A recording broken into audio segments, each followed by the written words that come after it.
The Enchanted Wood by Enid Blyton. Chapter 1. How they found the magic wood. There were once 3 children called Joe, Beth and Franny. All their lives they had lived in a town, but now their father had a job in the country, so they were all to move as soon as they possibly could. "What fun to be in the country," said Joe. "I shall learn all about the animals and the birds." "And I shall pick as many flowers as I want to," said Beth. "And I shall have a garden of my own," said Franny. When the day came to move, all the children were excited. A small van came to their door, and 2 men helped their father and mother pile everything into it. When it was full, the van drove away, and the children put on their coats and hats to go with their mother to catch a train at the station. "Now we're off," cried Joe. "To the country," sang Beth. "We might see fairies there," said Franny. The train whistled and chuffed out of the station. The children pressed their noses on the window and watched the dirty houses and chimneys race by. How they hated the town! How lovely it would be to be in the clean country, with flowers growing everywhere and birds singing in the hedges. "We might have adventures in the country," said Joe. "There'll be streams and hillsides, big fields and dark woods. Oh, it will be lovely." "You won't have any more adventures in the country than you will have in the town," said their father. "I dare say you'll find it very dull." But that's where he was quite wrong. My goodness, the things that those children got up to. They arrived at last at the tiny station. A sleepy-looking porter put their 2 bags on a trolley and said he would bring them along later. Off they all went down the winding country lane, chattering loudly. "I wonder if we've got a garden," said Franny. But before they reached their new home, they were tired out and could not bother to say another word to each other. Their cottage was 5 miles from the station, and as the children's father could not afford to do anything but walk there, it seemed a very long way indeed. There was no bus to take them, so the tired children dragged their feet along, wishing for a glass of warm milk and a cosy bed. At last they got there, and dear me, it was worth all the walk, for the cottage was sweet. Roses hang from the walls, red, white and pink, and honeysuckle was all the way around the front door. It was lovely. The van was at the door, and the 2 men were moving all the furniture into the little house. Father helped while Mother went in to light the kitchen stove and make them all a hot drink. They were so tired that they could do nothing but drink the hot milk, eat some toast, and tumble into their roughly made beds.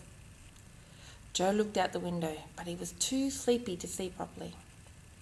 In 1 minute, the 2 girls in their small room were asleep, and Joe too, in his even tinier room.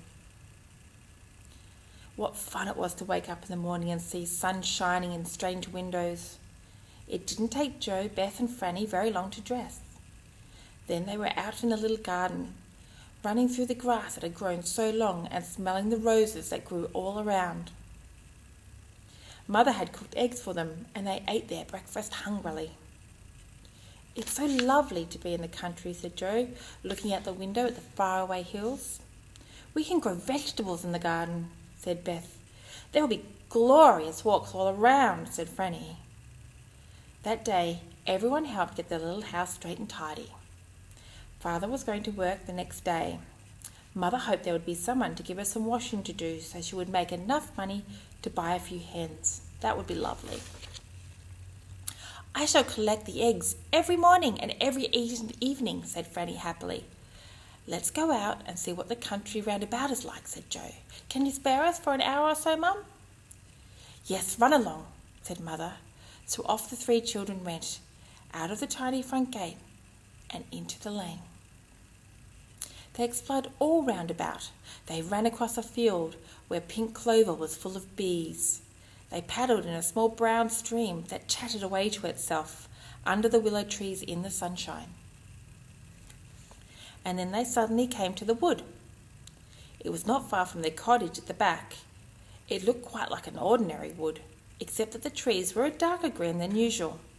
A narrow ditch separated the wood from the overgrown lane. "A wood," said Beth in delight. "We shall be able to have picnics here." "It's rather a mysterious sort of wood," said Joe thoughtfully. "Don't you think so, Beth?" "Well, the trees are rather thick, but they seem about the same as any others," said Beth. "No, they don't," said Franny. "The noise the leaves make is different. Listen." They listened, and Franny was right. The leaves of the trees in the wood did not rustle in quite the same way as other trees did nearby. "It's almost as if they were really talking to one another," said Beth, "whispering secrets, real secrets, ones that we can't understand." "It's a magic wood," said Franny suddenly. Nobody said anything. They just stood and listened. "Whoosh, whoosh, whoosh, whoosh, whoosh, whoosh, whoosh, whoosh, whoosh, whoosh," said the trees in the wood, and bent towards one another in a friendly way. "There might be fairy folk in there," said Beth. "Shall we jump over the ditch and go in?" "No," said Joe. "We might get lost. Let's find our way around before we go into big woods like this." "Joe, Beth, Franny," suddenly came their mother's voice from the cottage not far off. "It's time for lunch! Time for lunch!" The children felt hungry all at once. They forgot the strange wood and ran back to their new home. Mother had new bread with strawberry jam for them, and they ate the whole loaf between them. Father came in as they were finishing. He had been shopping for Mother in the village 3 miles away, and he was hungry and tired. "We've been exploring everywhere, Father," said Beth, pouring him a big cup of tea. "We've found a lovely wood," said Joe. "The trees really seem to be talking to one another, Father." "Oh, that must be the wood I heard about this afternoon," said Father. "It has a strange name, kids." "What's it called?" said Joe. "It's called the Enchanted Wood," said their father. "People don't go there if they can help it. It's funny to hear things like this nowadays, and I don't expect there is anything really strange about the wood, but just be careful not to go too far into it in case you get lost." The children looked in excitement at one another. The Enchanted Wood, what a lovely name! And each child secretly thought the same thought. "I shall go and explore the Enchanted Wood as soon as ever I can." Their father set them to work in the overgrown garden once they had finished their meal. Joe had to pull up all the tough thistles, and the 2 girls had to weed the untidy vegetable bed. They spoke to one another in joyful voices. "The Enchanted Wood, we knew that there was something magical about it." "I guess there were fairies there," said Franny. "We'll do some more exploring as soon as we can," cried Beth. "We'll find out what those whispering trees are saying. We'll find all the secrets out from the woods before many weeks are past." And that night at bedtime, all 3 stood at the window, looking out at the dark, whispering wood behind the cottage. What would they find in the Enchanted Wood?